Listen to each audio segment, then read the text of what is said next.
Bonsoir à tous. Trois invités dans C'est le foot, trois invités, deux présidents évidemment, et un trésorier.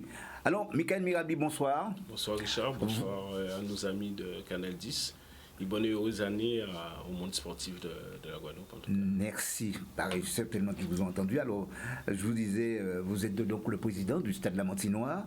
Le stade qui est dans une situation quelque peu délicate. Vous nous donnerez les raisons, en fait, et surtout comment faire pour sortir dans cette zone rouge. Parallèlement, eh bien, vous êtes au comité de la Ligue, où vous aurez à vous occuper du pôle Espoir, le pôle Espoir, et également le CERFA. Eh bien, ce que ne vous empêchera pas de siéger tout de même dans la commission des calendriers également, tout à fait. Au niveau de la Ligue. Oui, parce qu'il faut comprendre que le président a une philosophie par rapport justement à cette jeunesse qui est celle de promouvoir les sélections jeunes. Et en travaillant en lien avec le CERFA et le pôle, c'est pour continuer justement à promouvoir ces différentes sélections, pour permettre dans un avenir proche à Jocelyn d'avoir une belle ossature guadeloupéenne. D'abord, c'est ce qu'il a commencé à faire, à mettre en place depuis quelques temps. Et c'est une ligne directrice vers la sélection senior. On y reviendra d'ici quelques instants. Jean-Pierre Loubert, bonsoir. Bonsoir. Vous êtes le président du Sirocco des Abîmes, leader du championnat régional 2. C'est quoi l'objectif du club de cette saison? Vous nous donnez des précisions relatives justement à cette situation d'ici quelques instants. Bonsoir Richard, bonsoir Steve, bonsoir à tous les présidents qui sont sur le plateau. Bonsoir à tous les téléspectateurs. Je souhaite également, comme président Mirabli, une très bonne année 2021 à tous les footballeurs, à tous les footeux, à tous les footballeurs. Et l'objectif du club aujourd'hui, c'est de pouvoir très rapidement remonter en Régional 1. On y arrivera d'ici quelques instants. Ouais. Le troisième invité, évidemment. Le troisième invité, c'est Patrice Jeanne. Bonsoir. Bonsoir à vous. Bonsoir aussi à vos invités. Qui est un habitué d'ailleurs de C'est le foot. Un habitué, pas encore. Ce n'est que la seconde fois. Ah ouais, d'accord. Alors, vous êtes trésorier de l'AS Madiana. Visiblement, on a comme impression qu'il y a un vent nouveau qui souffle du côté du Gosier cette saison, en tout cas pour cette formation, à savoir oh là là, je cherche le nom, l'AS Madiana, excusez-moi. Vous nous donnez un petit peu les raisons et puis l'objectif clairement affiché du club. Très bien, avec grand plaisir. Voilà. Et puis juste à côté de vous, il y a un petit nouveau. C'est donc, comment il s'appelle encore celui-là? C'est Steve. Donc, bonsoir à tout le monde. C'est avec plaisir qu'on accueille nos voisins. Donc, c'est des voisins de Gosier, de Lamentin et des Abîmes, donc des clubs qui se structurent. Donc, on aura le temps d'en parler pendant l'émission et on souhaite bien sûr un meilleur vœu à tout le monde, à tout le milieu du football, surtout avant tout, nos spectateurs principaux et puis d'autres. Et puis, on en souhaite réellement que leur saison, ceux qui sont au plateau, se finissent pour le mieux pour eux. Et puis en fin d'émission, nous irons faire un petit tour du côté de la Martinique. Alors pourquoi la Martinique? Simplement parce que vous savez, il y a le 8e tour de la Coupe de France qui se joue entre le club franciscain et la Samaritaine. On y reviendra d'ici quelques instants. Michael Mirabli, alors on va d'abord parler de votre club, le Stade de Lamantinois. En début de saison, donc l'année dernière, je vous ai reçu sur le plateau de Canal 10. Et puis, vous étiez très ambitieux pour votre club qui excelle, ça on le sait, qui excelle au niveau des jeunes. Tout à fait. Mais en ce qui concerne le championnat de Régional 1, et là on constate qu'il y a un souci. Que se passe-t-il avec ce club? Il se passe, le souci est simple, il se passe du tirage de la Ligue. Ce que la poule A, qui est la poule de la mort au niveau de la R1, on est entouré des trois derniers champions de la Guadeloupe, l'Amicale, l'AS Gosier et le CSM. Ajouté à cela la SS et la Gauloise. Donc vous imaginez un peu le niveau de cette poule, avec Arsenal, Club Sport, le Stade Lamantinois. Donc le début de saison effectivement a été délicat pour nous car on a commencé par 4 défaites. Oui. Depuis les choses vont mieux parce que les garçons aussi se sont mis au niveau de la R1 car il faut comprendre une chose, la R1, même si j'entends dire que le niveau de la R1 a baissé depuis des années, mais la R1 reste la R1. Et pour un club comme le nôtre qui avons grandi très rapidement, on est passé de la R3 à la R1 en 3 ans, il faut s'adapter pour pouvoir résister face aux grosses écuries qui sont autour de nous. D'ailleurs, on va voir quelques images de ce club du stade de la Mantinois. Alors, bon, c'est vrai que c'est pas facile pour vous. En début de saison, vous me disiez, bon, de toute façon, on est venu pour d'abord rester dans cette division, ne pas descendre. Mais là... Non, mais on ne va pas descendre. Bon. Je te rassure. D'accord. D'accord. Alors, quels sont les moyens? Qu'est-ce que vous allez mettre de votre côté pour cela? Non, de toute façon, ce qui, déjà, comme tu as pu le constater, sur les 2 derniers matchs qu'on a joués, on n'a pas encaissé de but, c'était notre point faible. Donc, il y a eu un gros travail qui a été mis en place par le staff technique, Thierry Moka et Willy Bouzor, afin de régler ce problème défensif. Donc, déjà d'avoir une assise défensive.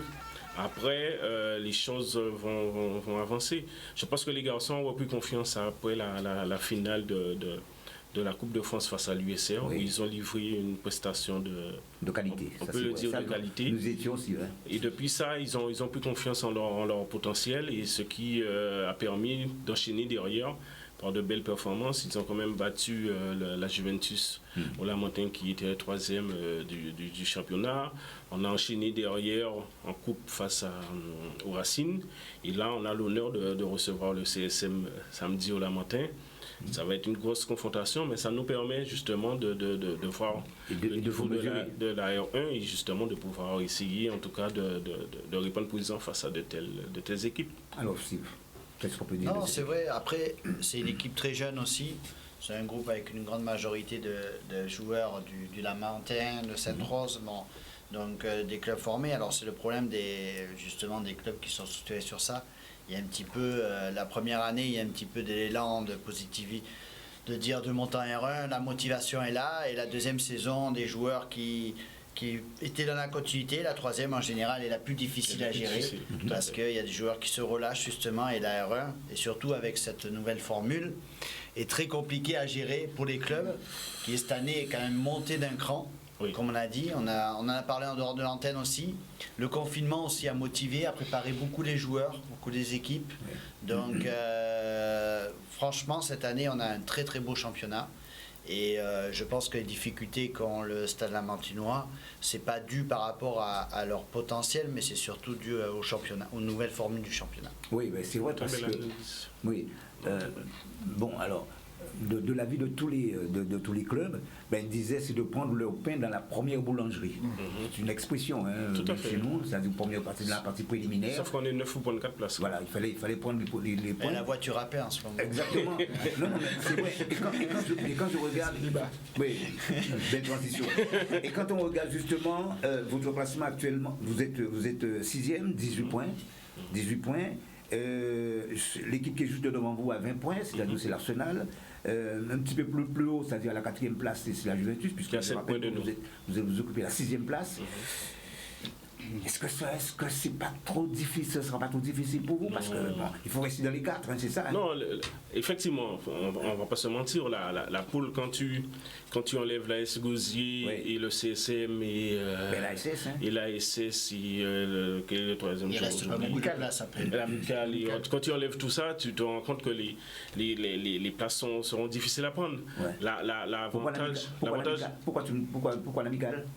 Ben, l'amical fait pas, mais l'amical ne va pas renoncer là, même si l'amical et après tout le monde de toute façon sur cette deuxième phase, deuxième partie du championnat, tout le monde aspire à prendre la 4e place. Je pense que les 2 premières elles sont inaccessibles. Après la 3e et la 4e elles restent jouables. La chose qu'il faut comprendre à ce niveau, c'est que tous les matchs vont être difficiles. Moi, je vois la SS a été à l'amicale, la SS a gagné 1-0. Oui. Je vois le CSM a dû battre, je crois, l'amicale 1-0. Tous les matchs vont être compliqués parce que les clubs ont compris qu'il fallait être dans les 4 premiers. Et si tu n'es pas dans les 4 premiers, tu es dans la poule basse et là, c'est la guerre tous les jours. C'est la guerre tous Il les faut dire les choses parce que 6 clubs vont descendre sous 10. C'est la guerre tous les jours, ça va être oui, la guerre. parce que quand on regarde bien Steve, 3 clubs déjà, 3 clubs occupent pour l'instant, je veux dire le haut du tableau, la SGOSI 34, derrière CSM 28 et SS également 28. Donc, c'est surtout qu'en plus, c'est pas éliminatoire, c'est-à-dire quand même les points comptent pour la deuxième poule. Donc les gens veulent engranger un maximum Exactement. de points. Donc c'est là la difficulté. Après, derrière, ça sera jouable. Hein. Il y a Juventus qui est toujours en course. Tout à fait. Donc Juventus, après, il y a de la Arsenal, place. ouais. Mais c'est vrai que c'est une poule très difficile. C'est une poule extrêmement Ouais. Voilà, donc après, de l'autre côté, il ne faut pas négliger aussi l'autre poule parce qu'il y a quand même des équipes. Mais et puis justement, avec ce nouveau système, ça complique vraiment les résultats. C'est-à-dire qu'on est presque, on va dire, un championnat mi-coupe, mi-championnat, parce qu'en vue de l'obligation d'être parmi les 4 premiers, c'est une pression supplémentaire. Donc, on va voir justement. C'est sûr qu'il met un petit peu de... J'en parlais avec le président justement de cette formule. Et quand on analyse bien les choses, on se demande est-ce que... C'est une idée en tout cas. Est-ce qu'il ne faut pas la pérenniser? Parce que quand tu regardes bien, tous les matchs sont importants. Il n'y a pas de match où tu peux te dire que tu vas faire une impasse sur un match en te disant parce que tous les points que tu engranges... Garder la formule à 2. Oui, c'est une formule de 2 poules. Ouais. Comme ça, il ne peut pas avoir de se dire je vais laisser passer un match parce que tous les points que tu engrangeras dans la première phase vont compter pour ta deuxième phase, surtout les équipes qui vont être avec toi. D'accord. C'est-à-dire aussi, par exemple, je fais que des points contre le CSM par exemple, et que le CSM est dans la poule haute et je suis dans la poule plate, ces points-là ne vont pas compter. Donc il faut que, comme tu ne sais pas dans où tu seras, donc tu es obligé de jouer à fond tous les matchs. Et c'est pour ça que on a l'impression que le niveau est monté d'un cran en R1 parce que tous les matchs comptent. Il n'y a pas de match où tu peux faire l'impasse. La seule difficulté qu'on peut avoir, c'est sur la durée et le championnat, les terrains, l'espace. Oui, parce que là, ça fait énormément de matchs. Donc après, c'est la gestion sur le championnat entre la coupe, la coupe. Mais au niveau du charme du football, je pense que d'ailleurs, c'est peut-être la première année où on a autant de diffuseurs de matchs de R1, parce que je pense qu'il y a un intérêt là-dessus. Est-ce que ce sont des arguments qui sont souvent prononcés aux joueurs pour qu'ils se sentent quasiment motivés dans cette affaire? Ah non, mais de toute façon, en tout cas, c'est un levier sur lequel il faut jouer et on joue. Moi, en tant que président, d'ailleurs hier soir j'étais à l'entraînement, la motivation des garçons, elle est là-dessus. Oui. Parce que effectivement, il y a 3 clubs on va dire, qui sont peut-être sortis qui ont pris de l'avance, mais 7 points, ça se rattrape vite. Ce sont des matchs à 4 points, 2 matchs à 4 points, tu as déjà gagné 8 points. Donc je veux dire, c'est des choses qui... Enfin, 6 points, parce qu'en général... 6 points, parce que l'autre en a un, mais ça va très très vite. Et donc, ce qui fait que tu ne peux plus te permettre, surtout sur cette deuxième phase. Moi, je regarde les équipes. Les équipes là, on a encore vu les transferts qui sont en train de se faire. Les équipes ont décidé de ne pas renoncer. Là, tout le monde se bat pour rester en R1.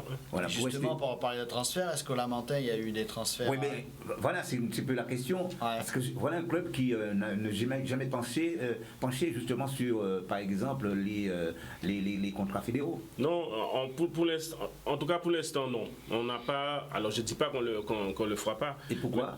Parce que ce n'est pas notre philosophie. Au départ, la stratégie du club a été, comme l'a si bien dit Steve, de travailler avec des garçons qui sont dans notre environnement proche et de créer un groupe de garçons qui ont envie de jouer ensemble. Et moi j'y crois fortement. Alors, ça prendra plus de temps, on sera plus dans la difficulté.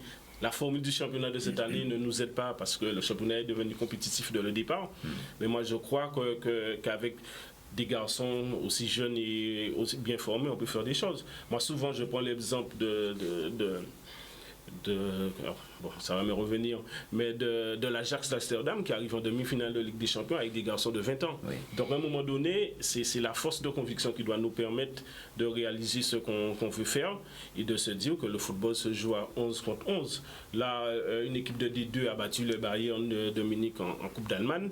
C'est possible. Alors, le problème qui se pose, et comme le dit Steve, c'est pouvoir le répéter tout le temps. Et c'est ça qui est le plus difficile. Oui.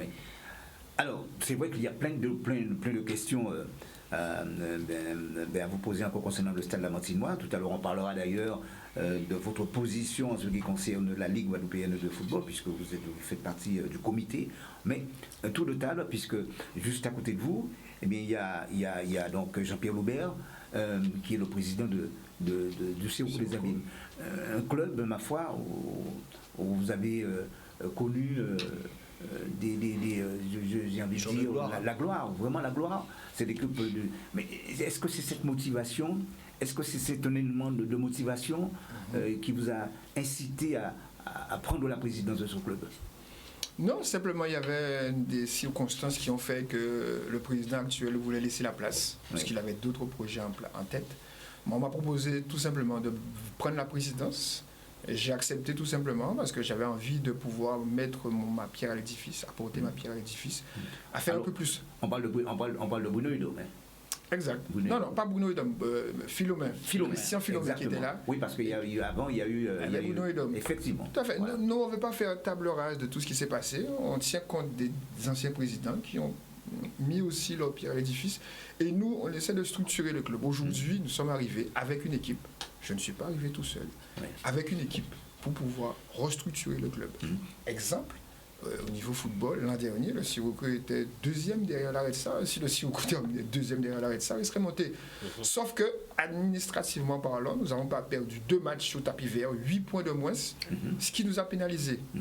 Donc l'objectif cette année, c'est de pouvoir, garder l'ossature de l'équipe de l'an dernier et avoir une structure administrative forte pour ne pas perdre des matchs administratifs. Oui, alors, quand on parle de restructuration, il y a un plan qui est mis en place. Exactement, il y a un plan qui est mis en place. Alors, définition de ce plan. Le plan, c'est déjà, le Siroco, nous l'avons récupéré avec un déficit budgétaire, financier. Donc, obligatoirement, aujourd'hui, nous cherchons des moyens financiers pour pouvoir remettre le Siroco à flot. Donc, pas de contrat fédéraux, on ne peut pas faire ça. Oui. On fait avec les joueurs du club. Non, mais ce n'est pas encore autorisé pour j'ai bien compris. Régional 2. Je veux dire par là qu'on ne va pas chercher des joueurs qui sont trop chers, qui demandent un petit peu trop d'argent. Ce qu'on essaie de faire, c'est prendre des jeunes joueurs du Siroco, du Cru, des Abîmes, voire un peu plus loin, pour pouvoir construire quelque chose de sérieux, comme essaie de faire le Stade Lamantinois, pour avoir une identité de jeu, pour pouvoir garder quelque chose de pérenne. Au sein du Siroco. Alors, quand on parle de support financier, c'est quoi véritablement votre plan de marche, votre terrain de prédilection pour ça? Alors nous avons, comme vous l'avez dit tout à l'heure, nous avons deux parrains, 2 sponsors qui nous aident énormément. La Ville des Abîmes, premièrement, ESE, qui nous aide énormément. Et nous sommes à la recherche, depuis le mois de septembre, de parrains ou de personnes qui voudraient nous aider à pouvoir un petit peu combler le déficit. Donc, nous sommes dans une grande commune, dans une grosse communauté d'agglomération, Cap-Excellence. Nous cherchons depuis septembre, on a déjà trouvé, on arrive à trouver au fur et à mesure quelques personnes qui veulent nous aider, quelques sociétés qui veulent nous aider pour pouvoir nous en sortir. On n'est pas loin de pouvoir y arriver, mais il faut encore travailler pour pouvoir atteindre cet objectif. Il ne faut pas oublier que le président de la Ligue guadeloupéenne de football, M. Dautron, a dit que pour pouvoir monter en régional, il faudrait que les clubs aient des comptes équilibrés. Oui. Et pour l'instant, ça n'est pas équilibré. Pour l'instant, au Siroco, on cherche à atteindre l'objectif. Voilà. Oui, je vais rassurer justement ce que dit le président du Siroco. Les clubs de R1 passent 2 fois par an devant la chambre, on va dire l'équivalent d'une chambre régionale des comptes qui est autonome, qui contrôle les comptes de tous les clubs qui sont R1. Pour aller dans le sens de ce que disait le comparativement président. Justement à vous, en nombre de licenciés, vous êtes à combien au Stade de Lamantinois? Nombre de licenciés, j'ai regardé avant de venir, on était à 365, je crois. C'est quand même impressionnant. Et la différence à les Abîmes, qui est une des plus grandes, mais le problème, c'est qu'ils sont confrontés avec l'école de la MJCA aussi, d'autres clubs qui sont aux alentours, qui prennent dans les quartiers. Donc c'est vrai que je pense que la problématique est différente. Oui, parce qu'il y a beaucoup de clubs dans cette commune. Aux Abîmes, il y a au moins 5 clubs. Voilà. Et Jeunesse Évolution aujourd'hui fait partie de l'élite. Oui. Donc il récupère les bons joueurs. Mais il y a aussi la MJC. Il y a la MJC qui au niveau des jeunes est une des références aussi. Alors qu'il y a quelques années, c'était le Sirocco qui avait le monopole. Ouais. Le Sirocco avait le monopole au niveau des seniors. Oui. Ah oui, oui. Non, non, mais au niveau des jeunes. Aujourd'hui, la Jeunesse Évolution a pris le monopole, en tout cas est dans l'élite. Et la MJC a gardé son savoir-faire au niveau des jeunes. Ouais. Donc nous, on ne veut pas faire que du jeune ou que du senior. On veut avoir une équipe équilibrée. Tout à fait. Avec une osmose. Voilà qui m'amène à vous poser une question, messieurs. Qu'est-ce que ça vous inspire lorsque, par exemple, dans une ville, qu'il y ait autant de clubs de foot? Est-ce que vous ne seriez pas favorable à ce qu'il y ait un club d'élite? Moi, je pose la question comme ça. Et qui servirait, si vous voulez, disons, de moteur véritablement à la ville. Oui, mais je ne suis pas spécialement d'accord avec ça. Parce que je vois par exemple à Capesterre, ils ont le même problème. La force de ça, c'est que l'un tire l'autre vers le haut. Je vois par exemple sous le bassin du Nord-Bastet où on est, moi, mes voisins, c'est Arsenal, USR, USBM, SS. C'est peut-être le plus gros bassin qu'il y a de clubs de R1. Mais pour exister, il faut augmenter le niveau, il faut mettre en place des choses, et ce qui fait que le niveau général augmente aussi. Parce qu'il ne faut pas oublier qu'un club, s'il est seul à dominer, on se voit par exemple lorsqu'on rencontre les clubs de la Martinique ou de la Guyane, il faut que notre niveau augmente. Et pour que notre niveau puisse augmenter, il faut qu'il y ait plusieurs clubs de bon niveau. Et ce qui se passe aux Abîmes est une bonne chose, parce qu'il ne faut pas oublier qu'aux Abîmes, il y a quand même 60 000 habitants. Clubs de bon niveau dans la même commune. Oui. Il y a 60 000 habitants aux Abîmes. Les Abîmes, c'est pas la montagne. La montagne, il y a 17 000 habitants. Voilà, c'est ça. 60 000 habitants. Comparativement. Alors, entre guillemets, on peut avoir peut-être des clubs, mais on n'a pas trois équipes qui sont en R1. Donc ça pénalise pas. Donc, je veux dire, en général, il y a peut-être, on arrive à avoir sur une saison 2 équipes qui sont de la même commune, mais après, ça permet de mettre une dynamique et une force justement dans les clubs. Oui. Après, on a parlé aussi de l'éloignement géographique, c'est souvent les problèmes. Donc des fois, il y a des clubs qui ont une politique plus jeune. Donc évidemment, d'avoir son club dans son quartier, c'est quand même mieux à gérer pour tout le monde. Donc, et tout le monde n'inspire pas spécialement à aller en R1 ou quelque chose. Donc parce que c'est vrai, c'est important de les avoir, on va dire. Voilà des années qu'il y a une réflexion qui est menée par rapport à cette situation. Allusion faite d'ailleurs de ce qui se passe du côté de Port-Louis, avec les deux clubs qui sont là-bas. Il y a par exemple la SPL et le Real. Voilà des années et des années que ces équipes-là, et puis qui n'arrivent pas à s'entendre véritablement. Donc c'est un petit peu la guerre là-bas. Oui, mais il faut voir, comme le dit Steve, le contexte et la zone. Moi, une zone comme les Abîmes qui est aussi active avec autant d'entreprises, autant d'habitants, autant de leviers économiques, on ne va pas la comparer à ce qui se passe au Nord-Grande-Terre. Donc ce qui fait il faut faire du cas par cas et après trouver une stratégie de fonctionnement. Oui, alors. Et d'autant plus, juste pour terminer, conclure, aux Abîmes, on a énormément de potentiel. Si on met une équipe, on fait une stratégie élitiste, tous les autres joueurs qui arrivent ne pourront pas justement s'en sortir. Donc l'idée, c'est de pouvoir avoir 2 voire 3 grosses équipes pour pouvoir faire émerger pas mal de potentiel. C'est ça l'idée aujourd'hui. Justement, il y a un ancien joueur des Abîmes qui est revenu là, mais il est parti à la solidarité scolaire, mais qui n'a jamais joué aux Abîmes, mais qui est parti au Girondin, Coquin. Voilà, la solidarité scolaire. J'aimerais bien entendre justement, parce qu'il n'a pas encore parlé, justement Patrice Diane, qui est le trésorier, c'est monsieur Finance, en ce qui concerne le club de l'AS Madiana. Le club de l'AS Madiana. Alors, c'est vrai que vous êtes trésorier, ce qui veut dire que, bon, vous maîtrisez les chiffres justement du club, mais s'il faut parler de cette équipe de l'AS Madiana, quels sont les mots forts que vous pouvez quand même lancer à cette occasion? Les mots forts. Ce que je peux dire, c'est que bon, puisqu'il faut vraisemblablement parler de cette stratégie, nous on a opté pour une stratégie à moyen long terme. Tout comme nos collègues, on pense qu'il est plus pertinent de penser le club par rapport à la formation des jeunes qui se trouvent dans notre quartier. D'autant plus que nous, on est dans un quartier où il y a plus de 2000 habitants, donc on a un réel potentiel.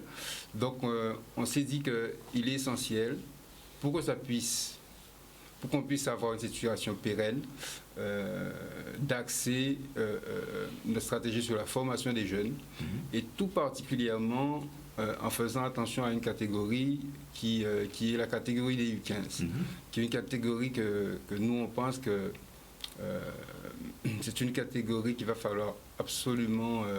en fait, si vous voulez, c'est une tranche d'âge très essentielle qui permet... en fait, c'est à cet âge-là qu'on pense que les enfants doivent améliorer on va dire, leur culture football. Donc, la formation à tous les étages, mais en portant une attention particulière à la catégorie des U15, et dans l'absolu aussi, la formation et l'amélioration évidemment des éducateurs, leur donner tous les moyens possibles pour qu'ils puissent s'améliorer dans leur travail et donner le meilleur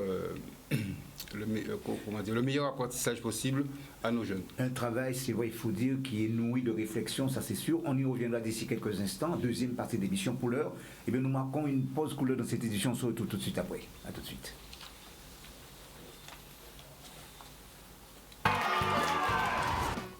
Retour en plateau avec nos invités. Nous étions justement avec Patrice Jeanne, qui est le trésorier de l'AS Madiana, et qui nous disait quelque chose de très intéressant, avec une attention toute particulière concernant les jeunes. Oui, surtout la catégorie des U15, je disais. Parce qu'il était important pour ces jeunes-là d'améliorer leur culture football, leur QI football. Donc, il est vrai que l'entraîneur l'éducateur qu'ils ont actuellement fait un excellent travail. Il y est depuis 2 ans. Et c'est vrai que son travail est très apprécié par les jeunes. Et nous aimerions, comme je disais, faire en sorte que chaque catégorie soit bien lotie en termes de formation. Donc que les éducateurs de chaque catégorie, qu'on leur donne dans l'absolu, bien évidemment, c'est l'idéal, qu'on leur donne les moyens pour qu'ils puissent s'améliorer dans leur pratique, tout simplement. D'accord. Alors, en termes d'infrastructure, est-ce que vous vous sentez à l'aise, justement, dans cette commune gozérienne puisque bon, je crois savoir que ça fait 3 ans que vous vous battez comme ça pour accéder dans l'élite du football guadeloupéen. Bon, donc on pense que c'est la bonne année pour vous. Vous partagez ce point de vue ou pas? En tout cas, on a de grandes chances pour cette année. C'est vrai qu'on a un très bon groupe. D'ailleurs, l'ossature de cette équipe-là, ce sont que des jeunes qui ont été formés à l'AS Madiana. On les voit à l'écran. Et il est vrai que c'est un groupe qui a à chaque poste qui a de très bons jeunes, de très bonne qualité, qui sont relativement complets. C'est vrai que la seule chose qui pêche un peu, c'est le manque d'implication de certains. Mais je pense qu'avec ce groupe-là, si vraiment ils sont sérieux, ils en ont envie, même en R1, ils peuvent faire très bonne figure. Manque d'implication de certains, mais c'est de la responsabilité du club. Absolument, c'est vrai.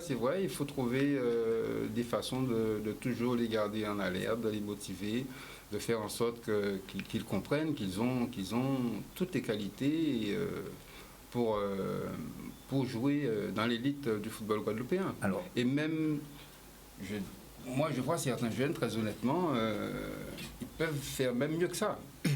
Sauf que peut-être qu'ils ne sont pas encore conscients.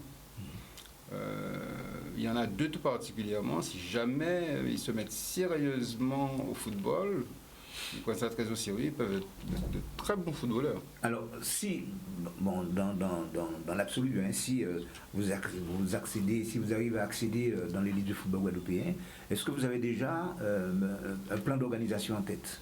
On est déjà organisé. Bon, bien sûr, tout est perfectible. On a besoin aussi, vous savez, plus il y a du monde autour d'un club, plus il y a un certain émoi, plus on a envie de travailler, et même les jeunes, plus ils auront envie de donner le meilleur d'eux-mêmes aussi. Mais on s'est beaucoup amélioré par rapport à la structure. On a aussi certaines personnes du conseil et autour qui donnent beaucoup de leur temps, de leur investissement, de leur amour pour l'association. Et c'est important. Et je crois que c'est ça aussi qui fait que la Madiana est ce qu'il est aujourd'hui. Et c'est important, c'est pour le club. Ouais, c'est surtout, après, quand on a un club comme ça, de quartier ou quelque chose, il faut surtout avoir un club qui est lié sur la base de la famille, de repères, on va dire, du club, qui permet de partager ces moments quand on est au football et en dehors aussi, trouver, alors ça commence un petit peu à se faire, un local dans des clubs qui permet d'avoir un endroit de rassemblement pour les joueurs, pour même les jeunes, un repère. C'est important, en plus dans ces périodes-là, qui sont quand même difficiles socialement aussi. Donc il faut parler de ça, parce que c'est clair que c'est de plus en plus compliqué pour les clubs. Alors, ma question, moi... C'est Madiana, voilà. Par contre, à ce privilège-là, nous, ça fait un petit moment que ceux qui nous ont précédés, nos anciens, ont fait le nécessaire. La SC Madiana est l'un des rares clubs à avoir son local, un grand local, à avoir son terrain de football. Donc on a ce qu'il faut pour travailler, en fait. C'est important. Le terrain, le local. Fondamental. Absolument. Et ça, c'est Fondamental, c'est important. C'est important. Alors, le Sirocco les ont aussi. Nous, on a la chance d'avoir un maire qui met à disposition les structures. On a un terrain d'entraînement, on a un stade qui met à disposition et on a surtout un clubhouse. Oui, ça c'est clair. On nous a mis un clubhouse qui se trouve juste en bas du terrain de football. Donc c'est important pour les jeunes, l'école de football, les parents peuvent déposer leurs enfants, rester au clubhouse et regarder leurs enfants. Alors, voilà encore un sujet très important et qui est cette question... pour vous trois, messieurs, est-ce que les parents viennent voir un peu les gamins à l'œuvre du côté de l'AS Madiana, par exemple? Oui, absolument. Ils s'investissent de plus en plus. Bon, bien évidemment, ils ne sont pas tous là, mais il y a des parents, il y a pas mal de parents qui viennent même s'investir dans l'association, donner un coup de main aussi pour faire en sorte que les choses fonctionnent de mieux en mieux.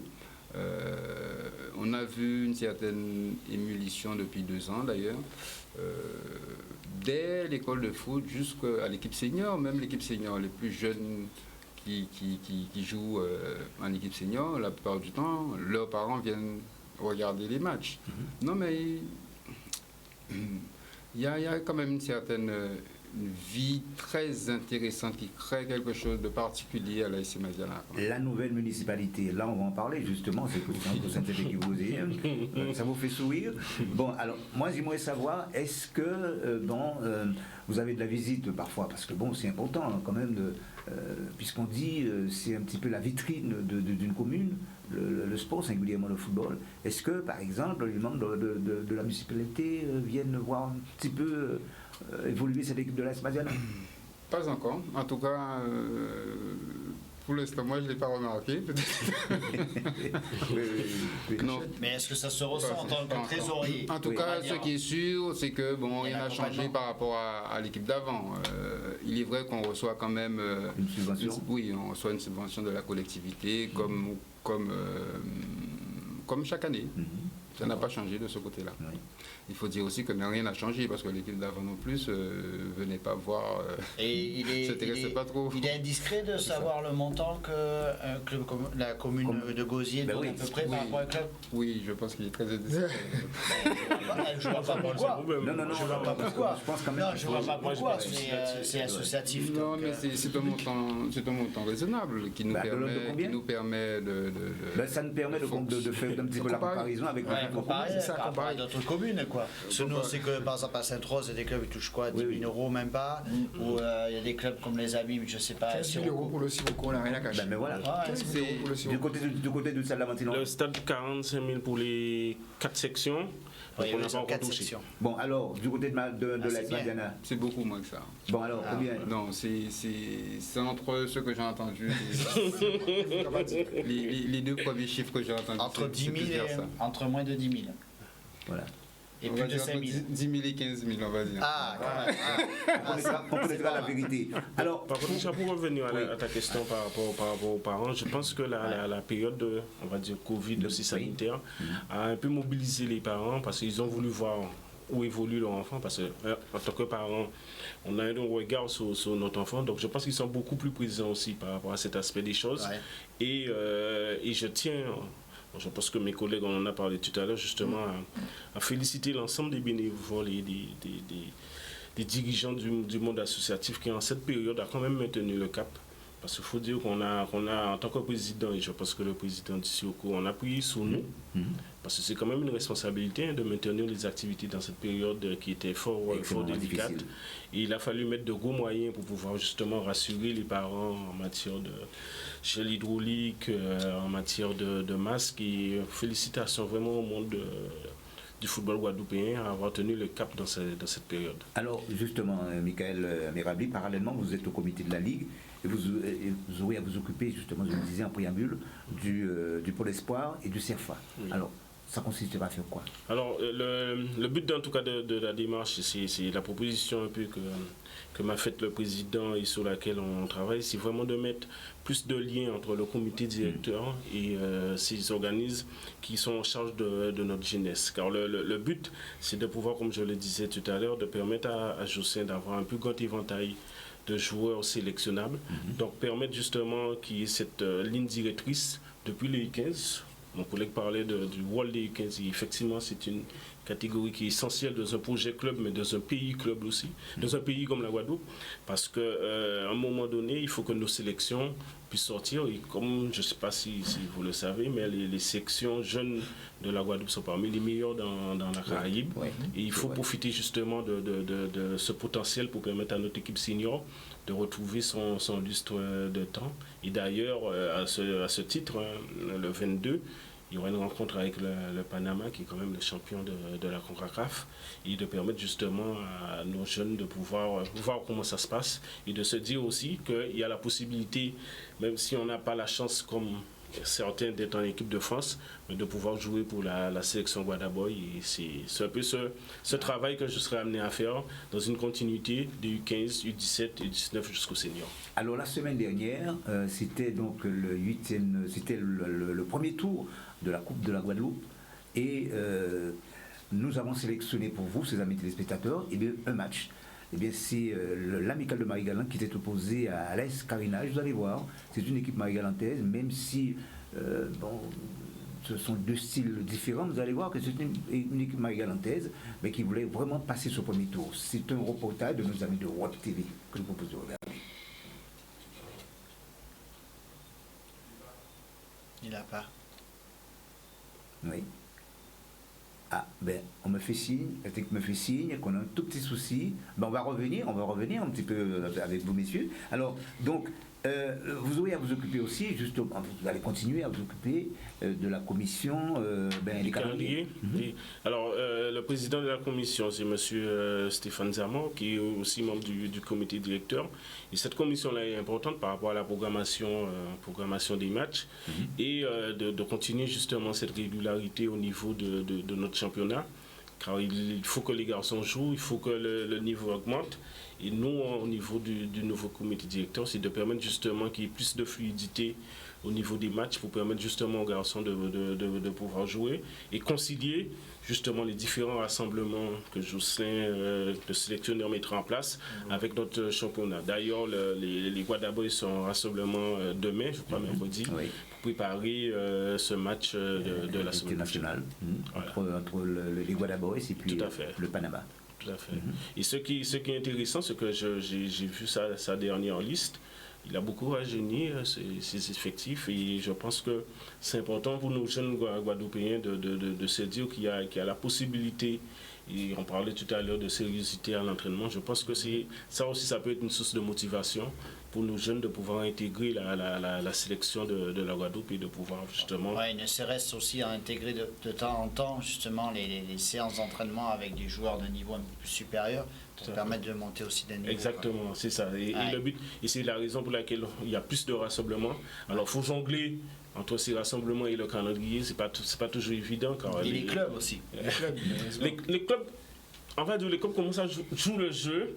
Le problème qui se pose, c'est la programmation des matchs. Parce que comme tu disais, maintenant qu'il y a les deux poules, donc il y a énormément de journées, donc de pouvoir concilier les attentes de Josselin et les possibilités du calendrier, ça demande une gymnastique de tous les instants, mais on y arrive. Premier tour, justement, je vous disais, de la Coupe de la Guadeloupe, match que nous avons choisi pour vous, c'est l'Amicale contre l'AS Carénage. C'est un reportage de nos amis de Europe TV.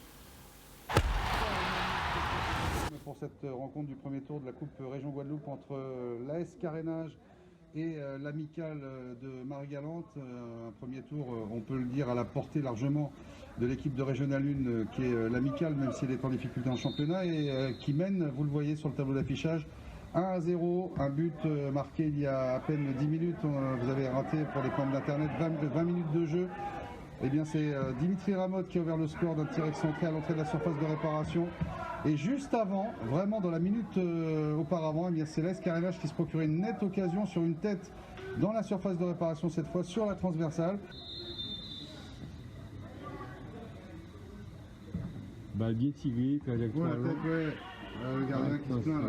Le gardien qui a pris un coup de pied. Encore et la tête et le but. Le deuxième but pour l'amicale à l'instant même. Balle déviée dans la cage par un attaquant. 2-0 pour l'amicale. Milieu toujours, une deux au milieu. Attention, une petite ouverture. Le canaliste le bien joué. Mais il a, ouais. Oh là là, oh, Oui, une équipe de l'amicale, vous voyez, qui s'est promenée, j'ai envie de dire, face à cette équipe de l'AS Carénage. Mais un match qui est très attendu, en tout cas, au résultat que nous attendons, ben c'est justement le 8e tour de la Coupe de France, puisque vous le savez, le club franciscain et la Samaritaine, eh bien, se sont affrontés ou s'affrontent toujours. En ce moment, nous avons Richard Gagné qui est en direct avec nous. Bonsoir Richard. Bonsoir Richard, bonsoir à toutes et à tous. Eh bien, écoutez, oui, effectivement, la rencontre n'est pas encore terminée ici, oui. Puisqu'il nous reste à peu près 5 minutes de jeu, même pas dans cette seconde période, et c'est le club franciscain qui mène 2-0. Oh. But marqué en première période par Christophe Loubon, d'une vitesse piquée, et en seconde période, dès l'entame d'ailleurs de cette seconde période, c'est Yann Simon qui marquait le deuxième but du club franciscain qui gère énormément bien cette partie. Oui. J'ai été un peu étonné de voir que la Samaritaine n'a pas été en capacité ce soir de les inquiéter outre mesure. Peu d'occasions du côté de la Samaritaine, alors que du côté de club franciscain, eh bien, on a joué sur la vivacité, sur la gestion et sur la rapidité. Et c'est vrai qu'à la sortie, il n'y a pas eu vraiment de match, en tout cas, oui. Puisqu'ils ont géré cette partie, qu'ils vont la remporter certainement 2-0. En tout cas, c'est le score actuellement.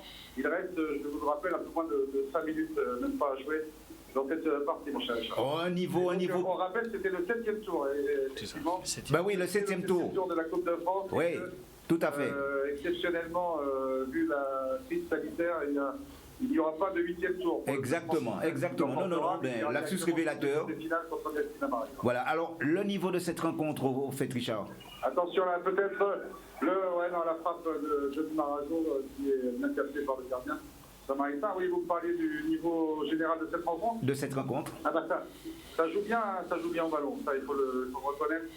Il n'y a pas trop de déchets, ça joue juste surtout. Et puis ça joue vite. Donc effectivement, c'est des footballs comme on aime le voir. On a vu une partie de façon très agréable, mais comme je vous l'ai dit, on a été étonné quand même de la faible opposition proposée ce soir, en tout cas par la Samaritaine. D'accord. Qui, on le rappelle, est quand même le champion sortant en Martinique.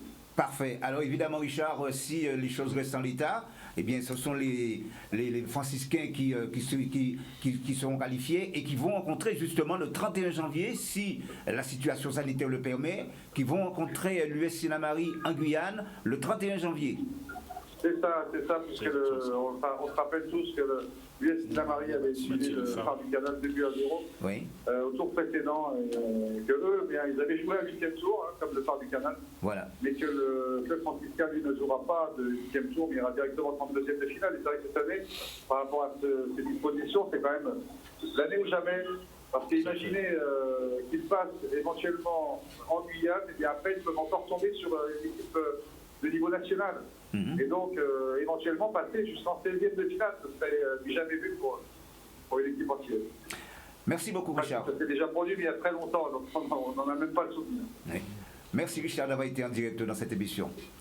Il n'y a pas de quoi. Merci. Non, c'est vrai que ça va être chaud, en tout cas pour les franciscains, puisqu'en fait, rencontrer USC Anna-Marie, qui est une équipe en Guyane, en plus, ça va pas être facile. Alors vous savez, il y a eu un petit peu de polémique, il y a eu quand même des... comment on appelle ça encore? Il y a eu, je dirais, de la part justement du Phare de Petit Canal, quelques réserves formulées, mais finalement, qui c'est qui a eu gain de cause? Et bien c'est l'USC Anna-Marie. Et ils ont reçu donc la validation de leur match le 4 janvier, ce qui fait que ils vont rencontrer le co-franciscain. Gare à cette équipe de Sinamari qui n'était pas favori au départ. Qui n'était pas favori au départ. Ah oui. Et qui se trouve en 32e de finale. Qui est en 32e de finale, mais bon, je pense que face à elle, elle a quand même un ordre de la Caraïbe, le club franciscain, même si depuis 2-3 saisons, on entend moins parler. Et comme on vient d'entendre ce soir, ils ont quand même déroulé, ils ont montré. Alors c'est vrai que c'est une période aussi difficile en Martinique. Ils n'ont pas pu se préparer. Donc il y a peut-être une équipe aussi qui est en dedans avec des décalages. On a vu par rapport à l'équipe de Martinique qui était venue ici, justement, et l'entraîneur était un petit peu perdu par rapport à ça parce qu'il ne savait pas du tout qu'on était, comme ils étaient en confinement. Donc ils n'ont pas pu s'entraîner non plus. Donc c'était un petit peu compliqué. Et je pense que là, le résultat est là. Et ceux qui ont la facilité pendant le confinement de le faire ont profité. Et là, on a quand même eu du jeu du club franciscain, apparemment. Donc si Richard a parlé de ça, c'est qu'il a dû comparer aussi avec les rencontres qu'on a vues dernièrement, qui étaient d'un bon niveau quand même, surtout par rapport au championnat. Donc il faut faire attention au club franciscain, c'est quand même une équipe qui a été... c'est une équipe de référence. Exactement. Qui a une histoire. Exactement. Voilà. Alors, messieurs, nous arrivons quasiment au terme de cette émission. Avec vous, Michael Mirabli, un mot justement en guise de conclusion concernant votre équipe et puis surtout votre activité au sein de cette équipe du Stade La Montinois. En tout cas, déjà, merci à toi de cette invitation, de m'avoir permis de parler du Stade La Montinois qui, on essaie de faire notre petit bonhomme de chemin, de continuer à grandir petitement, mais petit à petit. Et déjà, samedi, tous ceux qui peuvent venir au Lamentin jusqu'à hauteur de 600 personnes, venez, car on reçoit le CSM, qui est quand même le club de référence de la Guadeloupe. À hauteur de 600 personnes. Oui, la chose c'est à hauteur de 600.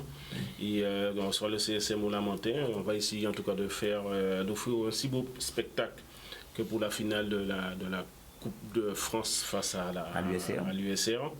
Et voilà, en tout cas, je profite de ton antenne pour remercier encore tous les dirigeants du Stade La Montinois, car le Stade La Montinois c'est du football, mais aussi de l'athlétisme, car comme vous le savez, il y a Willem Bélossian qui est champion de France élite et qui part là samedi pour participer au championnat de France au mois de février. Donc c'est beaucoup de travail pour le président, pour les bénévoles du club. Et un grand merci à l'ensemble des bénévoles du Stade La Montinois. Franchement, merci. Il y a la Violette aussi. Et il y a Nice qui partira un petit peu plus tard, qui lui aussi participera au championnat, mais il est encore espoir. Donc il va encore participer au championnat de France Espoir.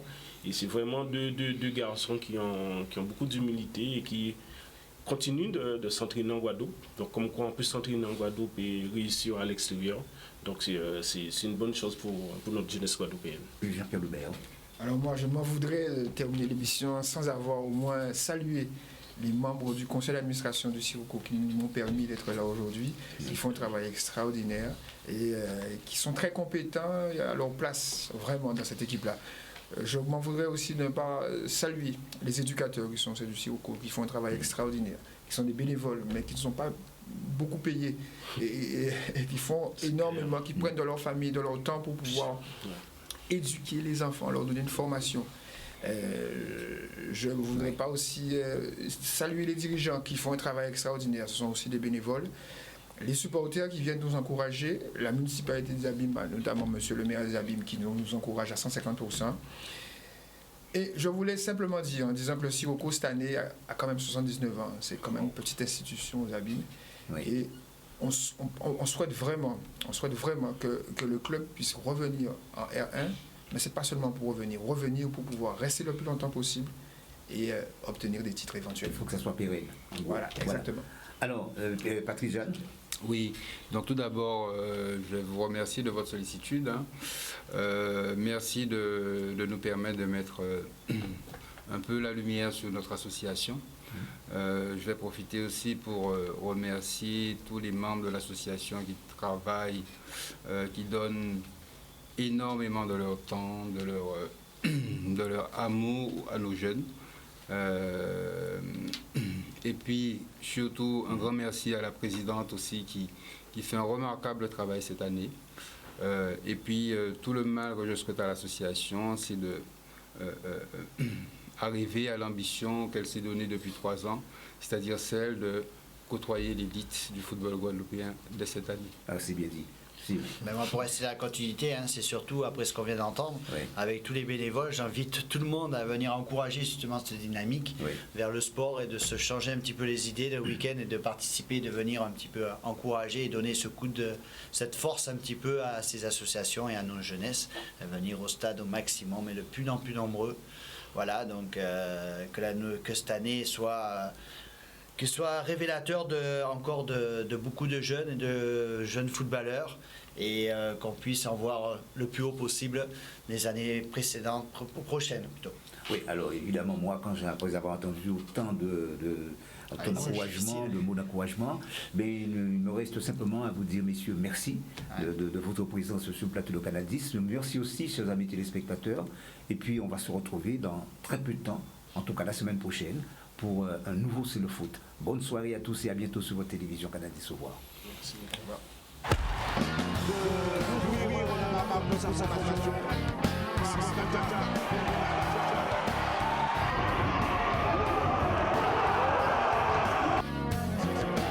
Et 14 aussi.